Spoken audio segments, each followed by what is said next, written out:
Ready start.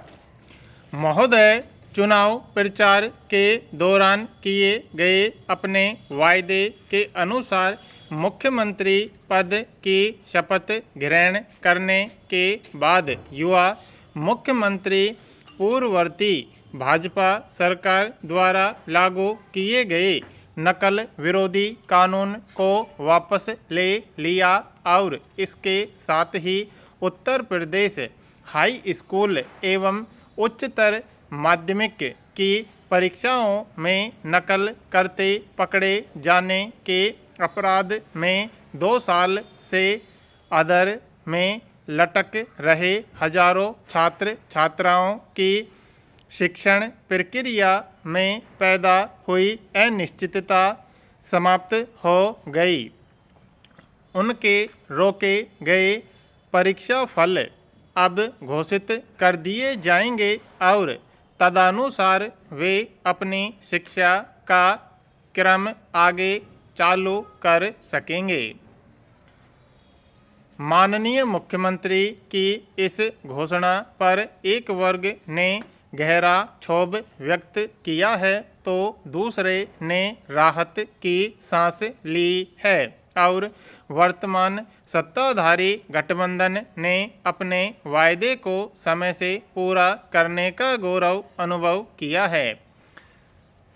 सत्ताकांक्षी सभी अपने चुनाव अभियान के दौरान जनता के दरबार में तरह तरह के वायदे पूरा करने की बात करते हैं जो उनके लिए स्वाभाविक ही होता है, लेकिन कितने वायदे पूरे होते हैं यह हम सब जानते हैं।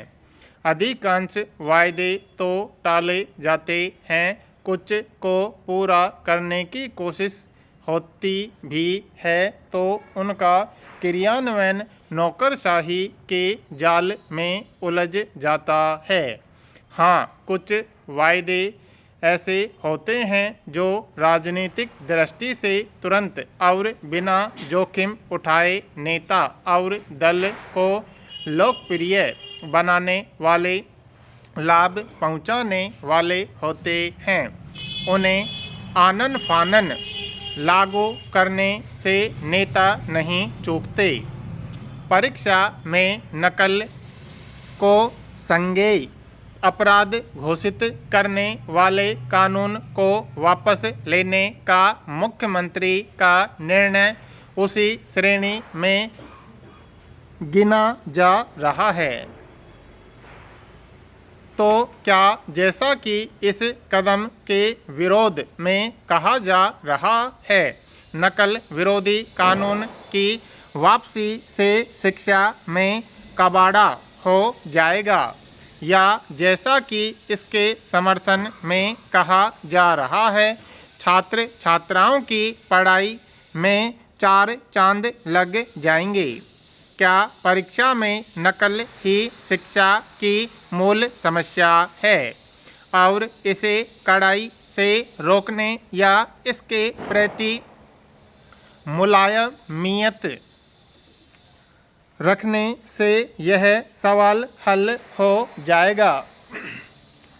शिक्षा क्षेत्र की समस्याओं को नज़दीक से जानने वाला शिक्षा के उद्देश्यों आदर्शों के बारे में बुनियादी सोच रखने वाला कोई भी व्यक्ति शायद ही परीक्षा में नकल की समस्या को शिक्षा की मूल समस्या मानेगा।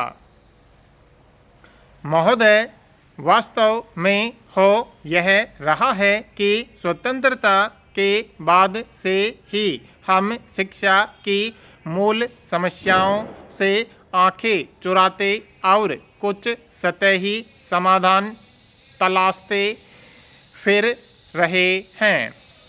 शिक्षा की मूल समस्या परीक्षा में नकल नहीं, आज की परीक्षा पद्धति स्वयं है। शिक्षा पद्धति स्वयं है। यह हमारे राष्ट्रीय जीवन का एक भयंकर अंतर्विरोध है कि स्वतंत्र भारत में गुलामी की शिक्षा अखंड रूप से चलती जा रही है और लॉर्ड मैकाले कुल के सभी शिक्षाविद गुलामी का ढांचा कायम रखने बल्कि उसे निरंतर पोषित और परिपुष्ट करते रहने की कोशिश में जुटे हुए हैं। एक बना हुआ दायरा है जिसमें यदा कदा कुछ सतही जोड़ तोड़ होती है और समस्याएं बुनियादी तौर पर वहीं की वहीं बनी रहती हैं। शिक्षा की मूल समस्या यह है कि वह हमारे व्यक्तिगत, पारिवारिक, सामाजिक और राष्ट्रीय जीवन से विमुख है। वह हमारी समस्याओं का समाधान नहीं प्रस्तुत करती बल्कि स्वयं समस्या बनी हुई है। 18, 21 और 25 वर्ष, कुछ मामलों में 30 वर्ष तक छात्र छात्राओं के सर्वोत्तम वर्ष जिस शिक्षा को प्राप्त करने में बीत जाते हैं उसकी उपलब्धि के रूप में उन्हें प्राप्त होता है।